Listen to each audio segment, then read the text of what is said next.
Good afternoon, and thank you for joining me with Talk with Paula. Today I am so delighted to be interviewing my next two guests, a mom and daughter duo. The bond between a mother and her daughter is one of a kind. While the relationship can be as complicated as any other and full of ups and downs, daughters often look to their moms for inspiration. We turn to them when things aren't going right, seeking inspiration and viewing them as a guiding light in our lives. In return, mothers want the best for their children, offering them unconditional love and support. No relationship is perfect. As a mother myself, I have broken the line of dysfunction and respect the journey of my own kids as they become the best that they can be, healthy and happy. Life is good. As I bring to my guest, I was first introduced to Angie about a year ago, and as of today, and excuse me if I do have a moment, she's 4 months sober. Sorry. Her addiction choice was alcohol. I was introduced to Morgan, her daughter, a few months ago, and I feel like I've known her forever. Morgan is also recovering, but also making huge strides. Also, she stepped up during our flood with her family at our community center, and recently lent a hand at a school with me to help to be an extra body for childcare as they put together a playground. So welcome, ladies, and I thank you. And Angie, congratulations, because I know, one, this isn't easy for you. So for me, for you coming on here speaks volumes. It, to me, only because I've gotten to know you on a personal level. And I think you're a sweetheart and a great girl, and I am so proud of you.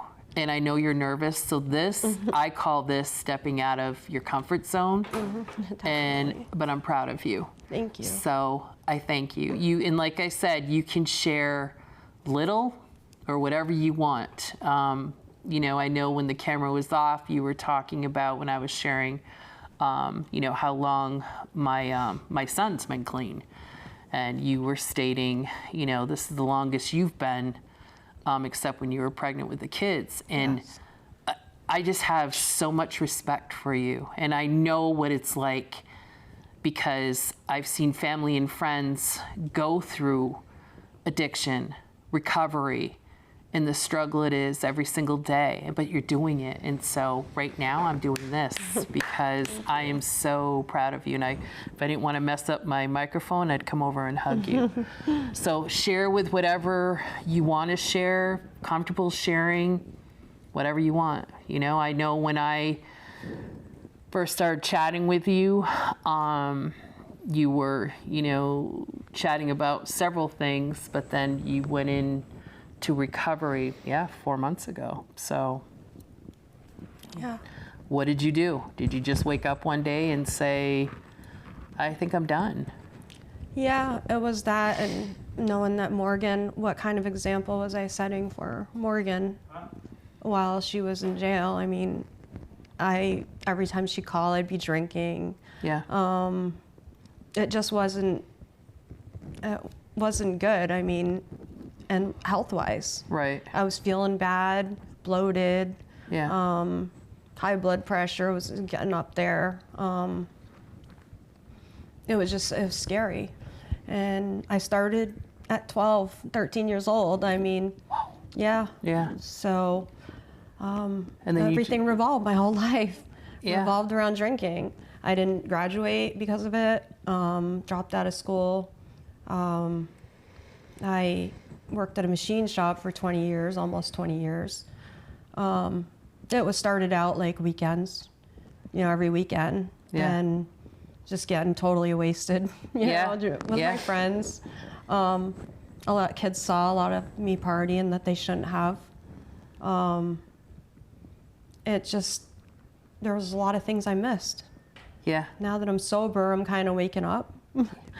And I think me and Morgan are doing it together because it's easier, and I would have never been able to help her. Yeah. How could I help her if I was still drinking? And I need to show her that, you know, we can do this, and we're going to be okay. You are going to be okay, and you're powerful. That's powerful to me.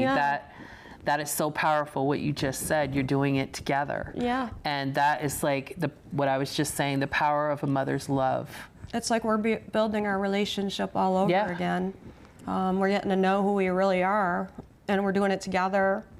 And Morgan decided she wanted to go to church, so we've joined a church, Hubbardton Liberty, right? Church. And we love them, and it's our new family. And I was going to say they love you too. I feel like now there's been so many signs that were telling me, you know, that it was time, and we needed to make some changes. And I guess being 50 now, the next part's going to be the best. It's got to be. Yeah, and I'm proud of you, because I know every day, you know, with all of us, we all struggle with, you know, anxiety. You tell me one people that doesn't have struggles, rock on to you, because if you do, that's like, rock on. That's all I got to say. But we, all of us, struggle with something that we're battling. And you're being real. You're being honest. You're out there, and you're doing it. And I'm proud of you, because that's huge. But the best thing is that you guys are doing it together. And, you know, when I met you and now see where you're at, it's like, wow, rock on, girlfriend. And, you know, I'm proud not only to have met you, but now, you know, you're my friend. And that means a lot to me. And that you're on board. What? You're a blessing. You helped me when I needed someone to talk to. And but you know what? You helped, because I got to bounce things off you too. So it was a very mutual. And I think with a lot of what I try to do is we help each other. I may have insights on a lot of things, but a lot of feedback I get helps me too with, you know, what I want to do with helping other people. And the best thing that I love is when people are real, you know, getting their head, you know, not doing this what is the word I'm looking for, but I call it BS world, you know, making a pretend thing. When you're real and get out there and talk about, you know, exactly what you're doing, that's huge. One that takes balls, and rock on, girlfriend, because I'm all about balls. And, you know, I have no fear with things, but, you know, you said you were going to be nervous. Andy, you just said the biggest thing, and you're going to help a bunch of people just by doing that, because it can happen. You need support, you need love, and you need people to believe, and you have a very good supportive family. And I know church has helped you, and everybody has their own avenue with recovery, and I respect everybody the way they do it. Whatever works for one person may not work for the others, but everybody has their own avenue, and that's one thing that I've had to learn is respect. And I know many think, well, you got to go to this you got to go to this group, you got to go do this, and it's like, no, that's not what's needed. It's everybody. Right. And you know what I love is, you know, I'm talking now, Miss Morgan. Like I said, when I met Morgan, I met her only a few months ago, and I feel like I've known you a long time. I can't explain it why. And usually I have it's not that I don't connect with people, because I connect with a lot of people, but there was something about you. I just felt this thing. And thank you, honey. And I'm proud of you. I am so sorry. This little... See, I get real. But I'm proud of you, because you should be proud of yourself. But this is where I'm really proactive with this. Many people label, you're an addict, you're a junkie, you're this, you're that, because they look at one's history. But keep in mind, everybody, keep this in mind, we all have a past. I don't give a shit who you are. We all have a past. Everybody. And people have the right to be respected. People have the right to change and support them. So I want you to share what you're comfortable with. Morgan has done the walk. She's had her journey. And when I didn't know you then, but I know who you are now. And I've seen people, many people, where you were. And I know you know that because I've shared stories with you. I've gone under bridges. I have gone into crack houses, or whatever they call them, trip houses. What are those names? Trap house. Yeah. Trap, something. I've walked right into them. I didn't really care. You know, as a mom, you do what you got to do. But I've been there. I've seen it. And I know many that have gotten out of it. Morgan, one. So share, honey, whatever you're comfortable with or not comfortable with, but just at the end of the day, I'm proud of you. So. Okay, thank you. I guess it all kind of started when I was a teenager, really. Like I more or less just dabbled with like pills and stuff. And then when I was 19, I moved out my parents' house, and I met my daughter's father. When I got pregnant, I got on Suboxone and, you know, was just trying to stay clean and stuff, like, of everything. And I got on a Suboxone program, and I was taking really good care of myself when I was pregnant, and I was really happy. And then I had my daughter, and everything was good for a little while. And then my daughter's father drank a lot. Like, he was having a lot of trouble drinking. And so I just got sick of it, and I, like, left him because I just couldn't deal with it anymore. Like, he was just mean, and he just was just an alcoholic, like, and I just couldn't deal with it. He just always, like, never did anything with us as a family, like, and it just sucked seeing him like that all the time, and you know, having Maya see him like that. So, you know, I left and moved in a different apartment with just me and her, and I was doing really good for a little while. And then I just met somebody, started hanging out with the wrong people. You know, that's when I got introduced to heroin, and I didn't really know much about it, to be honest. Like, I just, everybody else was doing it, and I wanted to, and once I did, like, I fell in love with it, and it was just the best feeling I ever felt in my life. Yeah, so that's what I hear. I heard that it's euphoric that you can't even explain. Right. And they said it's a feeling that you're never gonna want to stop having. Right. I had as much of it as I wanted all the time, so I never, like, had to worry about being sick or anything. When the person I was with ended up, like, going away, like, I didn't really know anybody, you know, and at that point I was just snorting it, and like, when he went away, I didn't have it like that anymore. So then I started getting sick, and I was like, oh no, this is what it's like to be sick. Like, this is terrible. It's like the worst feeling ever. And then I started meeting more people, and then, like, found where I could get it myself and everything, and it just started.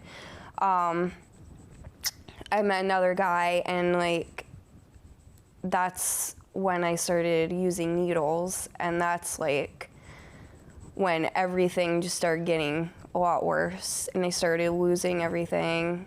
I lost my daughter. I didn't, when I started getting, like, really bad, I gave her to a family member that was only supposed to take care of her while I was trying to get better. Which I respect you, because everything that I've heard you say so far has been for the benefit. I mean, regardless of the situation, You wanted always better.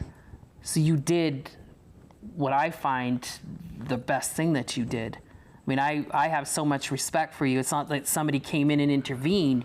You had enough common sense that said, no, I need help here. And you reached out to, like anybody would, family. Right. So I'm proud of you for that. Very proud of you for that, and have so much respect for you for that. I think that's why I'm so pro with you, because of all this. So sorry, I didn't mean to interrupt. I just had to tell you that. Thank you. You know, like, not having my daughter, you know, I thought, like, I would go to rehab and it would help me, you know, get clean and stuff, but rehab just never really worked for me. Like, I would go, I would stay long enough to detox, and then I would end up leaving like a week later, and I just never stayed. And like, I always just had somebody come and pick me up eventually, and then I would go right back and to my same apartment, all the same people, and it would just a vicious cycle. That's what I was just gonna say. I was like, I have heard numerous. I've seen so many in it, and that's all I keep hearing. I hear the vicious cycle, how the rehabs are ran. People think you go into rehab. No. People need to understand you're only allowed a window time to be in there, one. Right. Then they put you in a sober living place, too. That isn't all what it's cracked up to be. So, again, people that are doing that, and I'm sure you're going to share this, you have to want to do it, because it's a battle that you fight. Oh, absolutely. And I'm watching that because I've seen now numerous people go through rehab, sober living, and this is actually where a girlfriend of mine, which actually I'm going to invite you guys to do with me, we're actually going to Montpelier because there is such a break in the system, and what they need to do. So go ahead, honey. Sorry, it's flapping. Yeah, like you said, you have to really, really be ready, because like, I thought I was ready, but really I was sick, and I just, you know, I was sick of the life. But like, you really have to want to change like everything. Because like, you can't just go to rehab and then get out and go right back to the same place and the same people, and you know, have to change your phone number, your social media, everything. Like, you just because it's hard if you don't, you know, because it's just all the same people that you were with before, like, and that's really what it is like, people, places, and things. Yeah, and you're just hit it, you nailed it, because that's what's needed, and support and love. So that's why when I look at you two, you're a duo. That's powerful. That, I don't know if you even realize, or you get reminded that a lot. Yeah. You got a powerful duo going on right now. Which I'm excited, because I want you to meet another mother and daughter that actually, the mom runs a program with Turning Point, and they're a duo as well. Oh, nice. But I think what you two are doing together is huge, is absolutely huge, because that just shows how powerful love is, family. And, you know, I know you're struggling with a couple other things, but the thing, you know, like I said, you can feel comfortable chatting, but the thing is, people need to understand the work every single day. It's not just something that poof, or there's a magic pill, poof. No, it's work. Yeah, it's work. You guys go to church. Yep. You definitely have a good family, you know, a family core, which is so important. I feel, and maybe I'm wrong, and Morgan, maybe you can tell me this, because I have been told this before too. A lot of families walk away. So I look at that and I'm like, well, how does somebody want to get, or can get, you know, healthy when you have family that gives up, and people that are supposed to love you walk away and give up on you? because then you already gave up on yourself. You already feel like a piece of shit of choices you've made, of stuff that has happened. You've already pretty beat down. Why would family give up? And I feel, as anybody, family is so important. And the ones that really love you are family, your extended family. You know what I mean? And that's huge. I try to push that all the time, because it's like, especially, you know, having awareness for mental health and addiction, it's like, you gotta be there for people. You've got to not walk over or ignore, because that's what I've seen. I've seen a lot of people, you have an issue and there's already a stigma attached. Because you know what? This is where things need to stop. Stigma is huge. You got to educate yourself. You got to understand and stop labeling. People deserve a chance. Yes. People deserve a chance. And you've been sober now for 4 months. No, you have 4, but Morgan. Yeah, she's been longer, a year. Mm-hmm. Yep. Honey, I'm so proud of you. I mean, to me, that speaks, see, here we go again. I'm going to have a moment. That speaks volumes. Because I know personally from a family member how hard it is. And every day I am like the biggest cheerleader. And I will have words with anyone that disagrees, because I see the battle. I see what it takes to survive in a world that doesn't understand, that is so quick to judge, so quick to pull bullshit. And it's like, stop. We are all struggling in some way. And, you know, I'm proud of you. I am so proud of where you're at. I'm so proud of where you're at. If you want to add more to what you want to say, or Angie, if you want to, I keep interrupting, but I'm just so proud of you. So. Thank you. Yeah, and you know, I ended up going to jail. I got arrested like about a year ago, and I never thought I would end up in jail. Like, I never, you know, I didn't even realize I was as bad as I really was. And when I got arrested, I was just so mad. And yeah, I think it was really what I needed, though.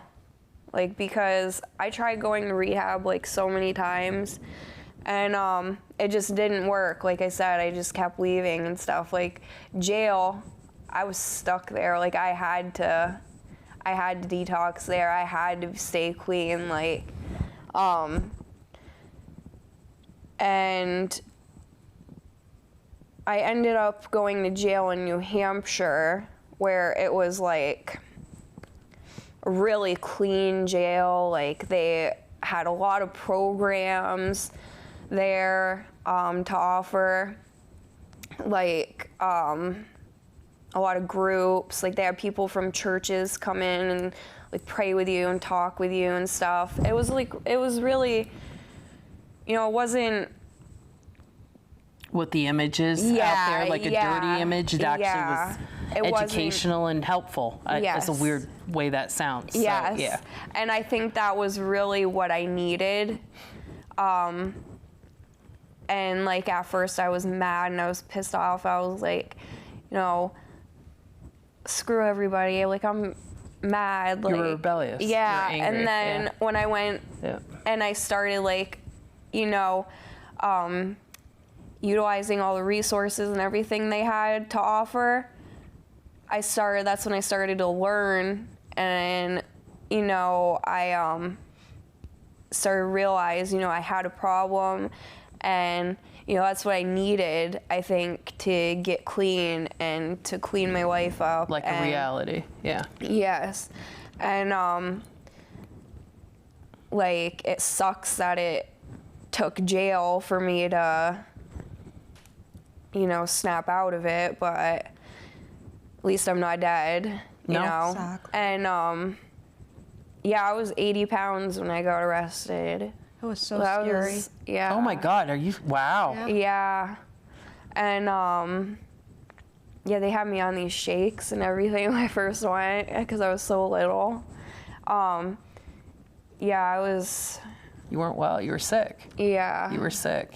And it's- now I can, you know, fight to get my daughter back too, because before it was like, you know, I was struggling, and now it's easier for me, like, and that's the thing, like, it was really easy for me to stay clean in jail, like, especially that jail. Like, I know there's a lot of jails that, you know, have drugs and stuff, but this jail it was the cleanest jail. Everybody would say that it was the cleanest jail.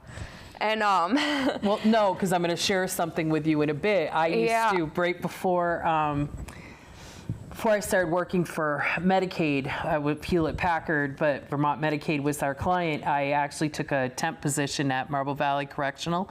Oh my God, it's very dirty. Yeah. So I understand what you're saying, because the image I have when I first went in there, I was like, okay, this is kind of dirty and a little scary. But I felt bad for everybody. And the thing is, I'll never forget the chief guy there. I know there's a title for them, but he said, eventually you're not going to feel sorry for everybody, Paula. But I was like, you know what? They all have a history. They're not here just because. And that's what I always try to emphasize with people with mental health and addiction. You don't just wake up one day, and correct me if I'm wrong, Morgan, okay? You don't wake up one day and be like, hey, I think I'm going to shoot up, or I think I'm going to do this, because you know what it does, what I'm finding, only because I have been around many, I understand, there's always a history reason why. Anxiety, depression, abuse, something that you're trying to get comfort from, and it provides comfort. You get numb. Exactly. And that's where I always say the ones that are in recovery, rock on, because you're battling freaking demons every day that you are jumping way over. So I am very excited about that. Just saying, not excited, but proud, because that takes more strength and power than most people. There's no magic pill that will take care of it. It's inside.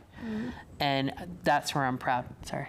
So I just had to share, because when you said the clean and versus dirty, oh no, I've been in I don't want to say Marble Valley Correctional's dirty, but it's not the prettiest place. And I did all the, I worked in the main office. I did all the canteen, I think they call it, when you get commissary. Yeah, I would take all that stuff, and then inmates that would come in at night, and I remember one time I knew a few. I'm like, because of, my kids are from Middlebury, and kids would come in, I'd be like, whoa, what up, So it's sad, you know what I mean? I don't wish that on anybody, but you know what I mean? It's reality. So go ahead, honey, sorry. Yeah, I think that, I ended up there for a reason. I was in Chittenden, and it was dirty. It was not, and they didn't have like all the programs and stuff. It was pretty much, they just let you do whatever you wanted there. Oh, that's fine. Yeah. So, and so this had more structure. Yes. Okay. Yes, and I hated it at first. Yeah. It was like, it was just, I was getting in a lot of trouble and stuff because I just wasn't used to it. And I learned how to start listening, following rules, and how to deal with my problems and my traumas and all that, and like my addiction. And yeah, it ended up being a good thing, really. Yeah, and it is. And when you look at, I don't ever want to say compare, but when you, prime example, and I'm sure you can relate to this too, do you ever look at pictures from the past and are like, holy crap? Yeah. And especially more that you heal, you remember. Absolutely. And you're like, whew, wow. Yeah. And because I've heard that from many. And I actually have a girlfriend of mine, I'm so proud of her. She's been recovering alcohol, one of them is 20 plus years and the other one is 3 years. And to see her now compared to where, I'm like, wow. And I'm proud. You know, if anything, I'm like, yes, keep going, girlfriend. Because her whole and she's a gorgeous girl to begin with, but her whole everything. And she's at peace, and that's awesome. To be at peace with yourself is awesome. Yes. Is a good I still feeling. have a lot of work to do. Well, you know what? We all do. I wouldn't have been able to help her. I think maybe my health happened for a reason, because it was literally 2 weeks before she got out of jail, and we decided at the court we'd go to every court date in Burlington. We'd drive all the way to Burlington. Yep. I remember that because you and I were talking. Yeah. And I had no plan because I was so scared to take her home. I wasn't going to give her a chance. And I used to tell her on the phone, you can't come stay with me because I drink. You can't be around that. What a thing to say. Yeah, but you did it. And I'm so glad that it turned out this way, because I think I would have been really sick too if I kept going. Yeah. It was getting bad. Like, I was drinking hard stuff, you know, because I wanted the quicker buzz. What's the sense in drinking 3 or 4 beers anymore when, you know, you can just do a couple shots and get through that taste. Yeah. And it hits you a lot faster. Yep. I was getting to that point, and that's not good. It's not a point you want to be at. No. And yeah, I didn't need help. I didn't need to go to rehab, but I you did it on your own. Those cravings. Yeah. In the beginning, and I still, I can walk into a bar now, and I think about, wow, I really want that feeling. Yeah. You know, but then I'm like, no, I really don't. I don't. I can't, because I'd be right back to where I was before, and then I'd probably just give up. Yeah. I mean, at this point. Yeah, and you should be proud, because what you just said is something I hear a lot, and it's that quick moment, like no, and it's certainly not that that craving. And correct me if I'm wrong, Morgan. The taste, the craving, you don't stop thinking about it. No, but the you feeling. just know you can't have it. Yeah. And that goes for drugs, pills, cocaine, heroin. I mean, I've done enough out there talking, researching.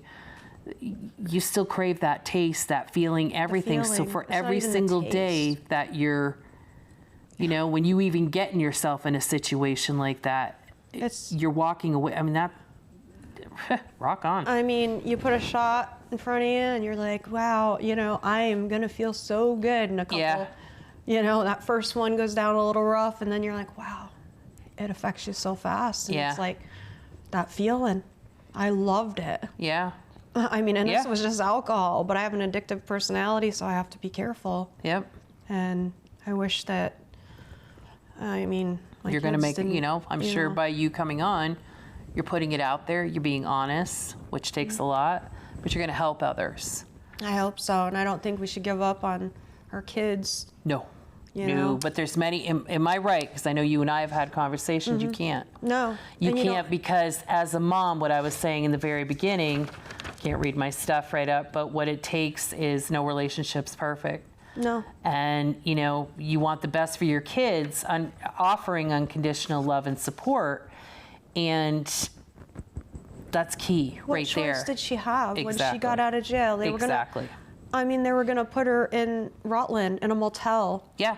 I that's mean, a great if she place. didn't have anybody, Yeah. you know, and if we weren't, you know, able and willing to take her in and help her, where would she be? It's scary to think about these kids that don't have anybody. And I was under a bridge with some, and I was telling Rebecca, actually, before you guys got here, I was in Middlebury, and I was under a bridge. Yeah, and I was sad. brought some people some lunches and whatever, and it's the first time I've seen not only somebody with a mental health, they were an addict, but they also had, I've never seen it, they had self-mutilation. Yeah. Never seen that. And it really, when I see that, it's like that's a huge struggle for anybody. And I literally wanted to just take this person. I know it's going to sound bizarre to you, but I wanted to cuddle. Yeah. I wanted to cuddle and hold because and I'm like, everything's going to be okay. Everything's okay because that's pain. Yeah. And I understand it. I totally understand it. And I know so many that can relate. So by all means, I don't, if you wanted to add more or whatever you want, but I'm probably going to bring you back on again too, because I think it's huge. I'm proud of everything you're doing. You're doing all the steps you need to. You've worked really hard, and I support you 100%. And every avenue that you take. And trust me, if anybody knows me, I don't sugarcoat anything. And if I thought you were like, some people do, some people are like, oh, sweet Jesus. But the thing is, I'm proud of both of you. And I'm going to say that, and you know that. I say that all the time. But you have more strength and power than a lot of people do that try to pretend that they don't, you know what I mean? That are judgmental. There, that's a good way. Because you just did something coming here, right here, talking about it. And that takes a lot of strength. Yeah. I felt safe when she was in jail. I felt like I was okay. I could drink as much as I wanted. Morgan's safe. Yeah. You know? And that was tough because then she'd call and she could tell I was drinking and I wouldn't be very nice sometimes and understanding, and you know, I'd accuse her of doing drugs in jail, and she wasn't. She was doing good, but it's just you got to build that trust back again, and I'm glad we did. I'm glad we are where we are right now. Yeah. And we're going to get Maya. Yep. Yeah, we miss her. It makes it easier that she's not drinking. You know, it makes it easier for me to stay clean and do what I need to do. You know, now we have each other. You know, we're not doing it alone. To bounce off each other, yeah? Yes, and we have each other, you know, so and that's pretty much like the only people that I hang out with is my parents. Like, those are my best friends now, you know? Nothing wrong with that. There's nothing wrong with that. Yeah. Family, like you said, family's important, so. Yeah, my goal is to get my daughter back. I was always a good mom to her, you know, and, you know, I tried doing the best I could, and, you know, she was my best friend, and, I struggled a lot, but it was like when I didn't have her there anymore, it was like I didn't have anything to care about anymore. So it's like I just gave up. And, you know, now I'm getting visits with her and stuff, and I get to see her every week. The people that have her are not making it easy. They're making it difficult. Which is sad, very sad. And that to me, Rebecca and I were talking, again, before you guys came. Her mom used to do foster care. And trust me, this is how I feel about a lot of stuff. I feel absolutely, if there's abuse, if there's neglect, if there's any type of abuse, I guess that's bottom line. I'm like, no, foster care, absolutely, somebody else taking care of.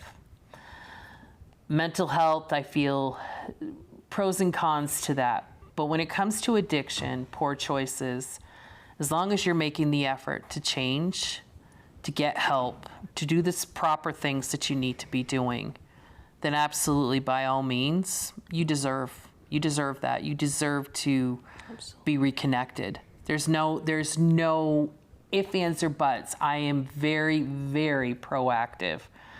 I see stuff, I watch things, and again, if it was a situation that I was like, because I'm not gonna lie, and you guys know I don't sugarcoat. If there was abuse or stuff, I'd be like, okay. There's not. Right. You took a journey that stunk, That was horrible, but you know what? You got out of it, and you're doing amazing. And for anybody, I feel if anything, absolutely, because this is what my girlfriend does for work in Florida.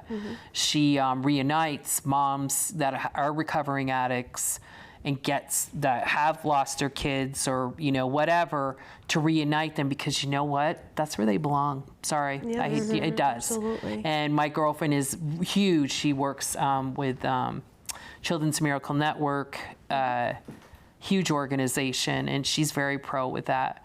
So we could go on, but I'm going to close today because I know we could talk forever. But I want to thank you both very much for coming on. I know this was hard, but correct me if I'm wrong, guys. I think they did really good. So I'm going to go like this because it was hard. I mean, I can flap, and you guys know that I have no problem talking. But I want to thank this and congratulations to both of you, and thank you so much for sharing some personal stuff. But I do hope having more people come on that want to share stories and get it out there, because it helps. You're real.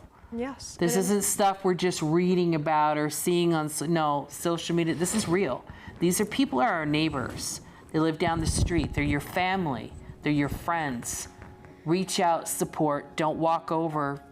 Give love. Yeah. You know, so thanks, guys. Okay, we're hugging. Thank you. Hug your mother for me. You guys are awesome. Thank you, and have a good night, and I'll see you soon.